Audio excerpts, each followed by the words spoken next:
pay attention here. Caitlin pointed, a little hard foul there. Angel Reese gets up. Aaliyah Boston shoves her, gives her a little stiffy. Hey, don't come at Caitlin. But look at her. Angel Reese upset. Oh my gosh. By the way, this is Angel Reese right after Caitlin Clark hit that three-pointer at the buzzer going into halftime. Guys, this game, this is what a sellout looks like. Angel Reese was pissed. Look at her. She was still going out there a little bit. Look, took the jersey out. My goodness gracious.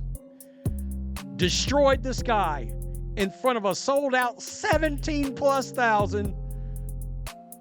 Fouled Angel Reese. Angel Reese loses her mind, tries to fight Caitlin Clark.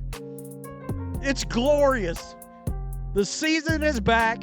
Things went down between Angel Reese and Caitlin Clark. I'm talking about pure chaos on the court. Caitlin hits a buzzer beater 3, walks off like a savage, and Angel, she completely loses it. Like, we're talking shouting, swearing, trying to get in her face. It was wild. It's just a good take foul, you know? If either Angel gets wide open 2 points or, we send him to the free throw line. Nothing malicious about it. It's just a good take foul. Every basketball player knows that. This wasn't some normal game. This wasn't just opening night jitters.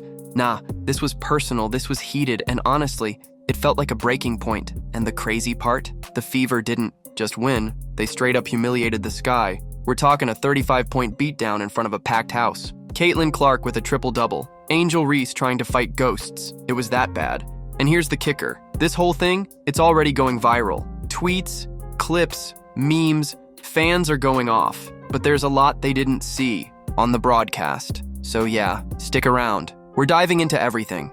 The meltdown, the foul, the plays you missed, and the real reason Angel Reese might have snapped. Let's get into it. All right, let's break this thing down from the top, because this wasn't just any regular season WNBA game. This was a blow-the-roof-off kind of night. Final score, Indiana Fever 93, Chicago Sky 58. Let me say that again, 93-58. That's a 35-point stomping, not a close one, not even competitive. That's the kind of score where you're looking around like, is this the same league? Now let's talk about Caitlin Clark. The pressure on this girl right now is insane. Cameras on her 24/7, packed arenas, every defender gunning for her. And what does she do? Drops a triple-double in front of 17,000 fans. 20 points, 10 rebounds, 10 assists. Like it's light work, and it wasn't just her. Aaliyah Boston came out swinging. 19 points, 13 boards, and just owned the paint. Kelsey Mitchell and Natasha Howard, 15 each. Everyone was locked in. The Fever looked like a team that's been building chemistry all off-season. Quick passes, smart reads, tough defense. They were in rhythm from the jump. Meanwhile, the Sky? They were out of sync, sloppy. They couldn't buy a bucket if they had coupons. Angel Reese grabbed 17 rebounds, yeah, but she shot just 35% from the field. Missed layups, blocked shots, second chances wasted. And the body language? It told the whole story. Heads down, frustration building. And that tension? Oh, it exploded. Later, and we're gonna get to that. But make no mistake, this wasn't just a win for the Fever. This was an early season message to the rest of the league. The Caitlin Clark era? Yeah, it just officially started. But let's talk about the moment everybody's talking about right now, when Angel Reese completely snapped. This wasn't just frustration, this was a full-on meltdown caught live on national TV. Here's how it went down. Right before halftime, Caitlin Clark pulls up from deep, and I mean logo range, and just nails a buzzer-beating 3 in Angel's face. The crowd goes nuts. Fever bench is hyped. Clark? Stone cold. She just turns and walks off. And Angel Reese? She loses it. Cameras catch her shouting across the court, dropping F-bombs like it's a rap battle. You can actually hear her yell, "You crazy as f," right on the broadcast. No filter, no holding back. And what set her off? A simple foul, a little bump. Nothing flagrant, nothing dirty. Clark barely even reacted. She just shrugged it off and kept hooping. But for Angel, that was the breaking point. She got up in Clark's face, had to be pulled back by teammates, and then kept chirping all the way to the bench. You could feel the tension in the air, like something was about to pop off. And here's the wild part. The refs didn't call a tech. No warning, no flagrant. Meanwhile, ESPN jumps in and starts spinning it like Clark committed a hard foul. Come on now. We all saw it. It was a standard basketball play.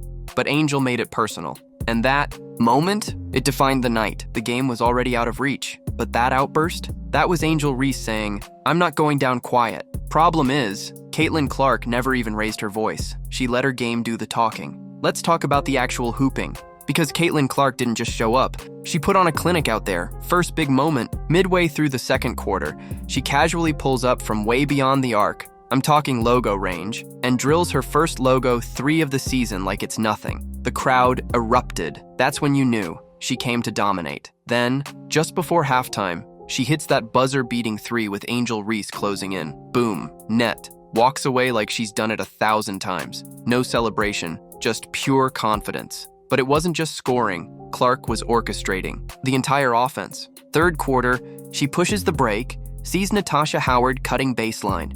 Bounce pass, perfect timing, easy layup. Then later, she runs a high pick and roll, draws the defense in, and kicks it to Aaliyah Boston for a wide-open mid-range jumper. That dime, her 10th assist, locking in the triple-double. And it was only the third quarter. She even got it done on the boards, fighting for rebounds, pushing the tempo, setting the pace. It wasn't flashy for the sake of flash, but it was smart basketball start to finish. Meanwhile, the Fever were clicking. Boston had her own block party in the paint, 5 blocks total, including 3 in a row that completely shut down Chicago's rhythm. Kelsey Mitchell and Natasha Howard, steady scoring threats. The ball movement was clean, the spacing was perfect, and the chemistry looked dangerously sharp for this early in the season. The Fever looked like they were playing chess. The Sky? Still trying to find the pieces. Now let's talk about Angel Reese's night. Because while the box score might look solid at first glance, the full picture tells a very different story. On paper, 12 points, 17 rebounds, and 4 blocks. Sounds decent, right? But here's the thing. She shot just 35% from the field. And if you watched the game, you saw it. Missed layups, forced shots, getting blocked multiple times down low. She had a stretch where she grabbed her own offensive rebound twice, only to miss both follow-ups right under the basket. And let's be honest, a lot of those boards, they were off her own misses. That inflates the rebound numbers but doesn't help the scoreboard. Now defensively, she got cooked. Caitlin Clark blew past her more than once. Aaliyah Boston bodied her in the paint, and when Clark dropped that buzzer 3 in her face, that's when it all boiled over. You could see the frustration building. Her body language got worse with every possession. Hands on hips, glaring at refs, yelling at teammates. She wanted to impact the game, and instead, she was getting outplayed at every level. And that's what triggered that meltdown moment we just talked about. When you're losing by 30 shooting bricks, and the player you're constantly compared to is putting on a show, that pressure explodes. And that's exactly what we saw. So yeah, 12 and 17 sounds nice, until you watch the tape. Because Angel wasn't controlling the game, she was reacting to it. So let's get real for a second. Was Angel Reese just caught up in the heat of the moment, or is this something bigger? Because this isn't the first time we've seen this kind of energy from Angel when Caitlin Clark's on the court. And if we're being honest, it's starting to feel less like rivalry and more like resentment. Think about it. Caitlin Clark is everywhere right now.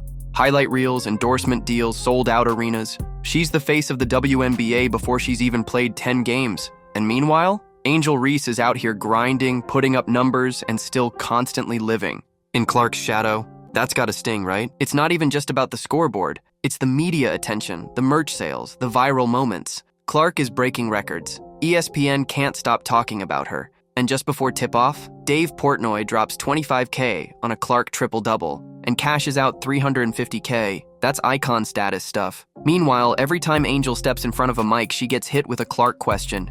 That wears on you, and you could see it last night.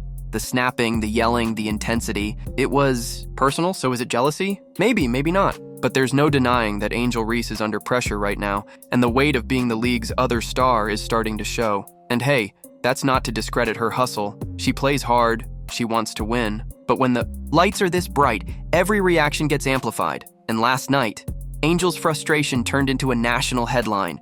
Whether she meant it or not, she just reignited the fire around this rivalry. And the season's just getting started. Now, let's talk about the part nobody wants to say out loud. The media's been playing favorites. The second Angel Reese snapped and got in Caitlin Clark's face, you could feel it. The broadcast flipped the narrative. ESPN immediately started hyping up this hard foul from Clark, acting like it was some kind of dirty play or flagrant. But let's rewind. Go watch that replay. It was a standard, soft foul. Nothing extra. No shove, no elbow. Clark barely even extended her arms. And yet, suddenly it's all, was that excessive? Should the refs have called something more? Come on, really? Let's be honest. If the roles were reversed and Angel Reese was on the receiving end of that reaction, media outlets would have been calling for suspensions. But because it was Caitlin Clark walking away calmly, she somehow gets painted as the aggressor? It's not just ESPN either. It's the headlines, the talk shows, the clips. The media loves this narrative. They've been hyping up the Clark-Reese rivalry since college, and now that it's boiling over in the pros, you better believe they're going to milk every second of it. And look, we get it. Drama sells. But when you spin a basic foul into some controversial moment just to spark headlines, you're not covering the game. You're manufacturing beef. Fans aren't dumb. We saw what really happened. And the truth is, Caitlin Clark didn't instigate anything. She balled out, handled her business, and walked away. Angel Reese. Let the pressure get to her, and the media twisted it to fit their story. It's time we call it what it is, a blatant agenda. Because once again, we're watching the media pick the villain, and let's be honest, they've already made up their mind on who they want that to be, man. The internet was on fire after this one. As soon as that buzzer-beating 3 dropped and Angel Reese lost it on the sideline, X, went absolutely nuclear. Hashtags flying, memes dropping mid-game. Fans weren't just watching, they were reacting in real time. One tweet that went viral, Angel Reese just tried to fight Caitlin Clark to distract from that 4 for 12 shooting night. Brutal. But fans weren't holding back. Another fan posted a split screen of Caitlin walking off like it's just another day at the office, and Reese screaming with the caption, "One's a hooper, one's a headline, ouch." And then there was this gem. New year, same story. Caitlin Clark is the moment. Angel Reese is just reacting to it. But it wasn't all jokes. Fans were analyzing everything. Slow-mo breakdowns of the foul, crowd reactions, even lip-reading Reese on the bench. It turned into a full-blown social media investigation. And let's not forget, Angel Reese was trending worldwide by the end of the night. Not for her stat line, not for a highlight play, but because of her outburst. That says a lot. The fan base isn't stupid. They see through the noise. And the vibe online was crystal clear. Caitlin Clark let her game talk. Angel Reese let her. Emotions do the talking, and right now, only one of them is winning. We're on the court and in the public eye. Now step back for a second. Because what we're watching with Caitlin Clark, this isn't just a hot start. This is a movement. 7,000 fans packed into that arena on a WNBA regular season night, sold out. That doesn't happen by accident. That's not just hype. That's star power in real time.